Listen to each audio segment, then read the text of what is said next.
concentration in history? My name is Travis. I'm planning to major in journalism or political science. My name is Sarah, and I plan on majoring in business. Hi, my name is Victor, and I'm planning on majoring in mathematics. And these are two wonderful coaches, Mr. Giuliano and Mr. Takahashi. Thank you very much. We're really excited about the presentation. The question we have today is from Unit 2. How did the framers create the Constitution? What were the key controversies and challenges faced during the Confederation period under the Articles of Confederation?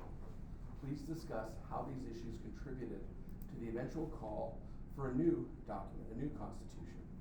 In your estimation, have assessments of the Articles of Confederation been overly critical? Please explain your answers. And if you were to propose revisions to the Articles of Confederation, what specific changes would you suggest to address the issues of the period and ensure the document's long-term success?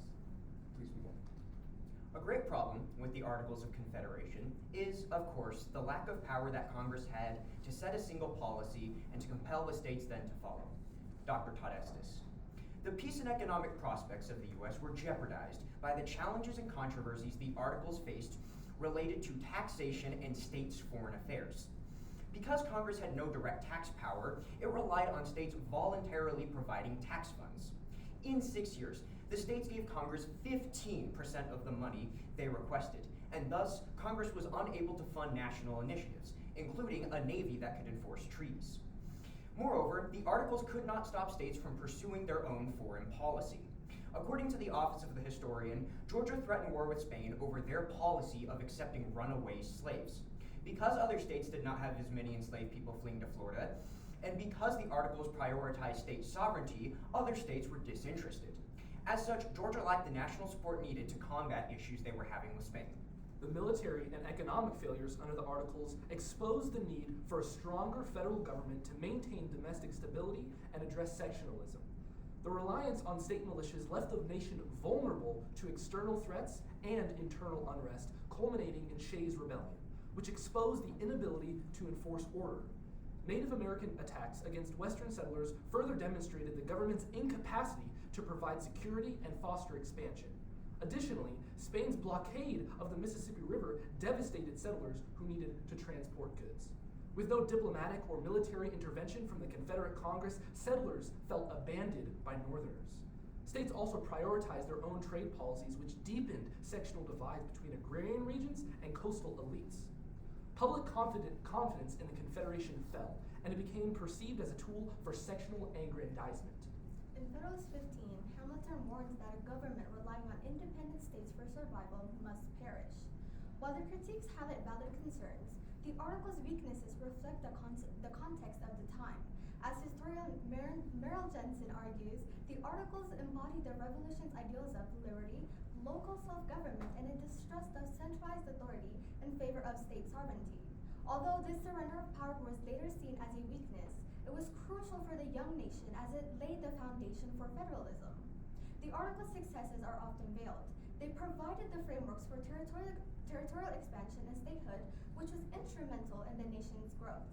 The Northwest Ordinance, for instance, established processes for surveying and selling land, contributing to the repayment of war debts and governing new regions.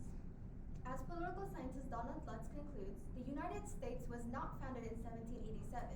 The nation was refounded upon a base that had been laid earlier. To address the Article's weaknesses and ensure longevity, amendments should be enacted. Supermajority voting for amendments, the power to levy taxes, regulation of interstate commerce, standardization of currency, and the creation of a national judiciary. A supermajority vote allows previously blocked proposals like the taxation amendment to pass. Together with the standardized currency and interstate commerce clause, these funds could benefit the states through fiscal solidarity, mirroring the European Union.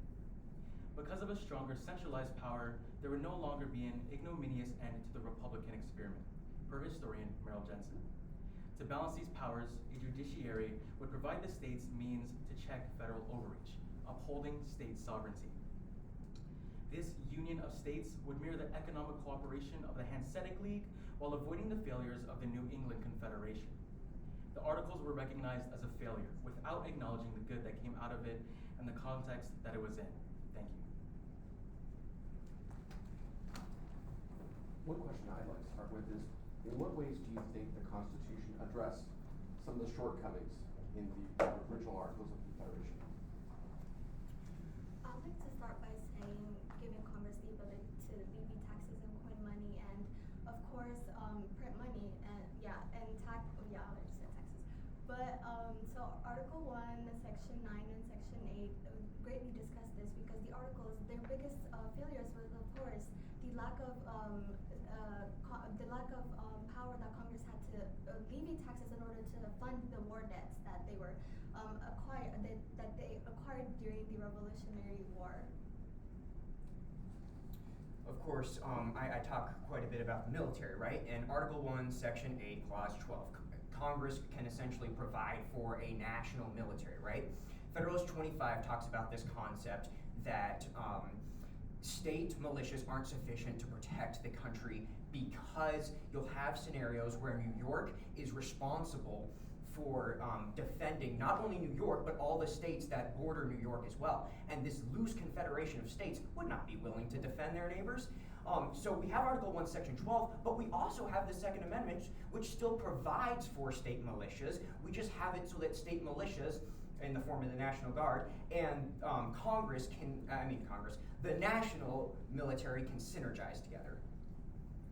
It's also important to see the executive. Of course, there was no unitary executive under the Articles of Confederation, but with this new constitution, there was. And we have Article 2, Section 1, Clause 5, talking about the requirements for presidency. Of course, they just came out of a monarchy. Now they're making a executive branch with a single person in it. So they need some requirements for that. So they came up with 35 years of age, 14 years resident, and of course being a natural born citizen. And that was a way that the Constitution was able to uphold the ideals of the founders to make sure that they don't get right back in the situation they were in just a century ago. I agree wholeheartedly with my colleagues, right? And we're all talking about this idea of creating a stronger centralized government, right? But I think one of the strongest things that our new Constitution does is still prioritize states. You see, the framers understood that we needed stronger federal government, but they also understood that we had to maintain state sovereignty. So I think the greatest thing that our new Constitution does is maintain a level of federalism, right? And we can see this within Article 1, Section 10, and also the 10th Amendment, which gives states many, many rights, ensuring that they do not lose the most important right, which is state sovereignty, in my opinion. Thank you.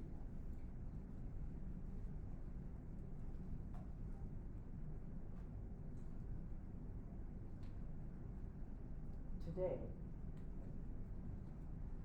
piggybacking on what you said, do we still have less, more, or same of state sovereignty? And how do you know?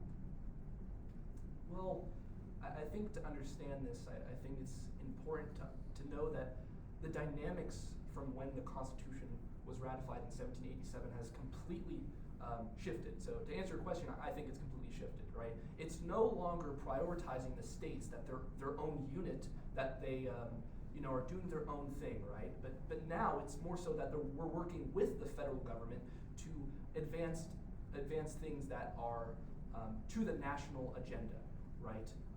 And I think in 1787 this idea was not as enforced, or it was not as prioritized, simply because we were coming from the Articles of Confederation.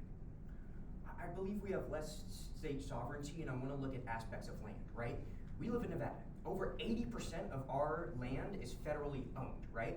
Just this past October and November, there was an issue where the BLM essentially wanted to develop more solar fields in southern Nevada, right? Which, it sounds like a good project on the surface, yes, but what native Nevadans were so irritated about was that development would essentially destroy and, infringe upon the old Spanish historic trail, right? And so because there's the BLM, Bureau of Land Management, this federal agency that now has a great deal of oversight over lands that are within a state, I believe we have less state sovereignty for that reason. And it's important to notice that we're no longer a confederation. States have gave up some of their sovereignty, and we can look at the court case Cedar Point Nursery versus Hassid. Of course, this idea of federalism the California law talking about union workers being able to unionize on agricultural land, but now we have this stronger federal government that is able to completely dispose of that California law because they think that it would go over Article 4. And yes, it's just completely changed from the way that it was in the Articles of Confederation when it comes to state sovereignty. Oh, apologies, the takings clause. Say that again. The takings clause. Thank you. I really want to know more, or can you expand on the thoughts which might have feel more westward expansion compared to the Articles of Confederation versus the Constitution? Because there were several ordinances, right? We know that they limited the British from going past the Rocky Mountain or the Appalachian Mountains, but they also, that rule was totally ignored. So I'd like to hear your thoughts on it. I think it's important to realize that when we go to the Articles of Confederation, there was no militia that they were able to have, but now within the Constitution, they were able to have one. We could look at the Articles of Confederation, their Treaty of Hopewell, with 3 Native American tribes, namely the Cherokee, Chickasaw, and Chickasaw. They just weren't able to foster the amount of security for those westward expansions that the people who were going to the west just didn't have to pay attention to what Congress was trying to enforce in the treaty. Of course, they had that power in Article 9, but who's going to enforce it? Yeah, absolutely. Furthering this idea of kind of defending or advancing on Native American territory, as Travis said, we did have the power under the Articles of Confederation. Article 9 gave Congress, or the Confederation Congress, pretty much all the power in the world to do whatever they wanted with Native American tribes. But the only thing that it couldn't do is that it didn't have enforcement power, right? And so when they made that switch to the Articles of Confederation, to the new Constitution, it kind of switched that balance up and not giving the sole power of dealing with Native American tribes to Congress. It's not even listed in Article 1, Section 8, I'm sorry, it is, but it kind of split between a little bit of all 3 branches, right? And I think that was devastation because it led to a horrible trail of tears. It led to Andrew Jackson pretty much starting this by defying the Supreme Court between the Cherokee tribe versus the United States. And when you further analyze this, it's easy to say, yes, the Constitution created this whole new wave of westward expansion, whereas the Articles of Confederation didn't. And it's really easy to observe that it was truly devastating towards those communities of Native Americans. Yes, and I agree. There's no denying that there's much of the Native Americans were in deep devastation when it came to this. But when we talk about the Northwest Ordinance and territorial expansion, under the Articles of Confederation, it allowed for more states to come in, which is a good thing, I guess, and also give or ban slavery in the North, and also give education or build educational sites for more citizens to be informed. And it's like my colleague said, right? Congress couldn't enforce their laws, right? Not only did they have not have a national army that could enforce the laws, they really had no enforcement power. They were relying on the states. But under the Constitution, and I look at specifically the Morrill Act of 1862, this act in particular helped facilitate westward expansion by essentially improving education and adding giving land grants to universities in the West. And because that helped facilitate westward expansion, and guess what? Congress could enforce that because now they have much more power than they did under the Articles. Looking at the Articles of Confederation and the Constitution, I see a tug of war between people who want strong state government, states' rights versus a strong national government. Do you see that in play in our modern times? And if so, I wonder if you could expound a little bit about if you see that tug of war between states' rights versus national government, national power. Yeah, absolutely. And I think it's really good to see this tug of war between the recent judicial lawsuits between California and the national government, right? Since President Trump has been inaugurated, there has been many, many legal disputes between states and the national government, right? So the national government, so this federal government, they want to have their federal, they want to do something, right? But the states are viewing this, and typically in opposition to President Trump's ideological ideas, they usually do lawsuits and they go against them. And so this battle between state sovereignty, doing what we want to do against this federal idea, is echoed especially today. Thank you.